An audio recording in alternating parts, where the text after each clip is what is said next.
This will be a quick video on the tube change for the EVOLV Sprint. So the Sprint has a pneumatic front tire and a solid rear tire. Solid rear means you don't really need to change anything when it goes flat because it doesn't go flat. The front, though, is susceptible to that. The way to do that is you'll need to remove the whole tire wheel from the vehicle. First step would be to remove this cap. It might be glued on there, so a little bit of heat or prying will help remove that nice and easily. This is a 17mm socket.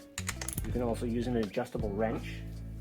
I'm using a 6mm Allen key on the opposite side. And you'll want to turn them in opposite directions. Could be a little stiff.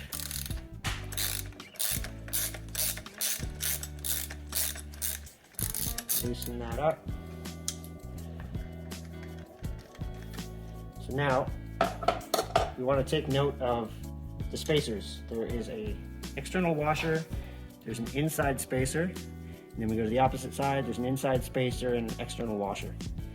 Just keep those in mind because once everything's apart, it's going to get a little bit different. So just feed the bolt through. Remember to catch all these spacers on the way out so you don't lose anything. And what I like to do is just put everything back on the bolt in the order that it came off.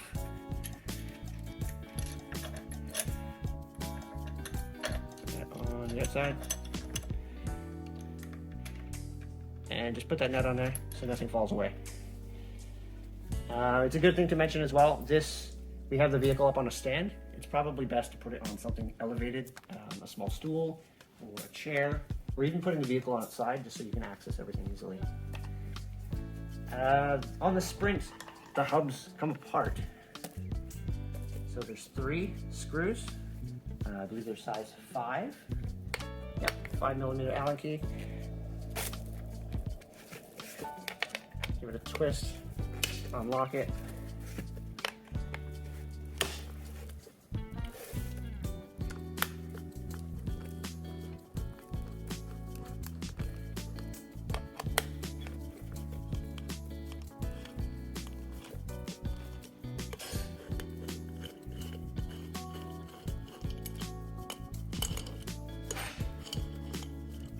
There's probably going to be a spacer in the middle. Yep. So this piece, you need to remember to put this back in when you're done. So we've got the rims split in half. Take the screws out so we don't lose them. Keep them in our parts tray. And you'll notice there's a notch right here. That's where the valve will sit. Just like that. And there's a mating notch on the opposite side. Make sure when you put everything back together that those 2 pieces line up and they're not off to the side, because things won't go back together properly if they're not. Okay, so if we have a flat, we're going to need to remove the tube.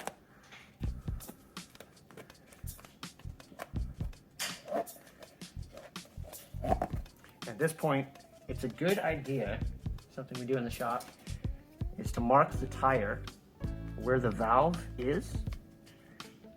And usually I'd mark right here so that I have a point where the valve is pointing out. Take the tube out. And once you have the tube in hand, you can examine it and see where the air is coming out. Because a lot of times there will be a piece of glass or a piece of wire that has gotten stuck in the tire. And if you just put a new tube in without removing that first, you're going to get more flats right away. So the best thing to do is mark that where that comes out, take it out, find where the hole is, line everything back up, and then examine the tire to look for any foreign objects that could be in there. It's also good to look inside the tire. Examine visually, run your fingers over the inside to make sure there's no sharp objects poking through. Once that's done, and we've got our tires, our old tire or our new tire if we need to replace it, under a new tube. We're going to put everything back together. So now putting everything back together, if we look at the side of the tire, we'll notice there's a rotation direction. We want that pointing forwards so that when the vehicle is moving forwards, the arrow is rolling pointed forwards. If we put it the opposite direction, some tires don't work the best that way. So it's best to make sure that you're doing it the way the tire recommends. The tube itself is a 200 by 50 millimeter tire, or tube, pardon me. That's roughly 8 inches by 2 inches. So, putting everything back together, it helps to remove most of the air, just to make everything easier to fit together.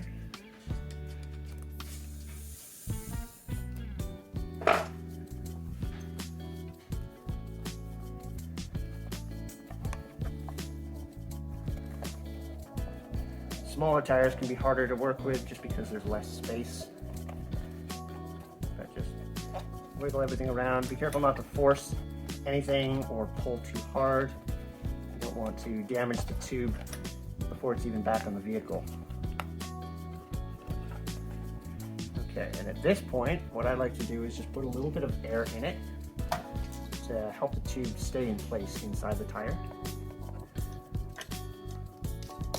For this step, you'll need an air pump. 1.5 pumps. So you can see it's holding its shape a little bit more inside of there. I can let air out if I need to, which might be the case, but this keeps anything from coming out and getting pinched when we put the two halves back together. So putting everything back together, keeping the direction in mind. Don't forget this piece here. We're going to make sure that's in the middle. Make sure the valve lines up with that hole, and the other notch fits right over top. And with these ones, with that center spacer, it helps to have the center axle going down through the middle, just to keep everything aligned.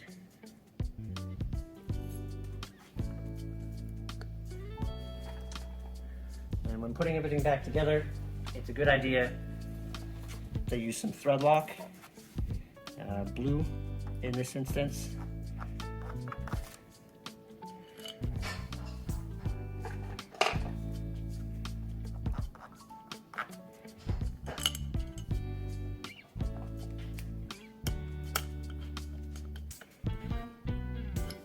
Half is partly threaded. We want to do it bit by bit.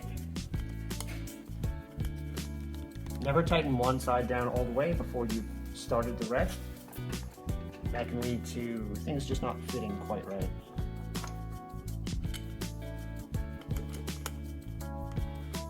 Okay. Tighten them down in increments. A couple turns this one, a couple turns that one. Make sure you're checking the valve.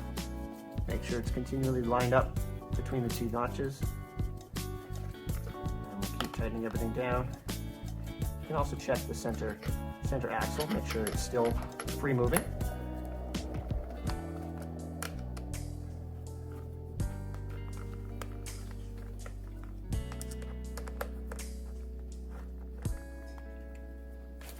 Okay. And we're just going to tighten that down.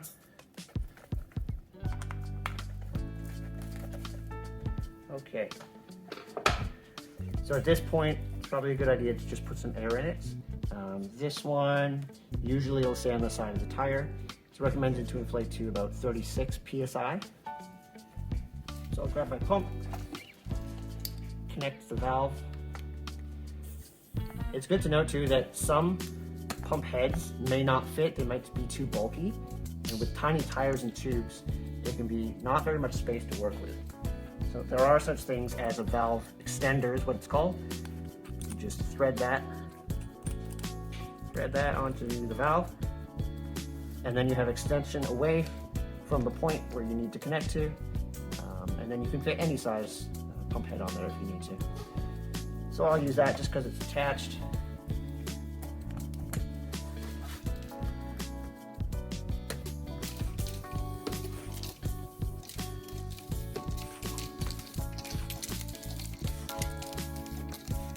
Usually I'll go a bit past the recommended because some air is going to escape once you remove everything. Okay, and dust cap, you can put that back on.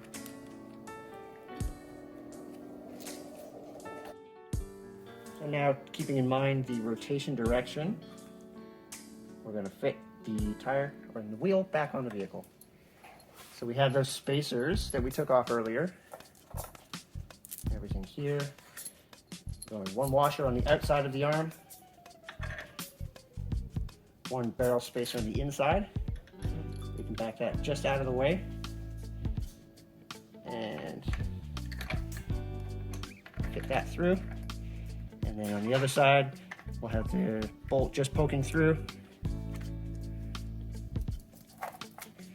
and we'll fit the other barrel spacer, the washer, and then the nut. And remember, that's a 6mm Allen key on the outside. This one here, and this is a 17mm nut. Tighten it down. This one at this point is just holding this side from rotating. Check that it still spins freely.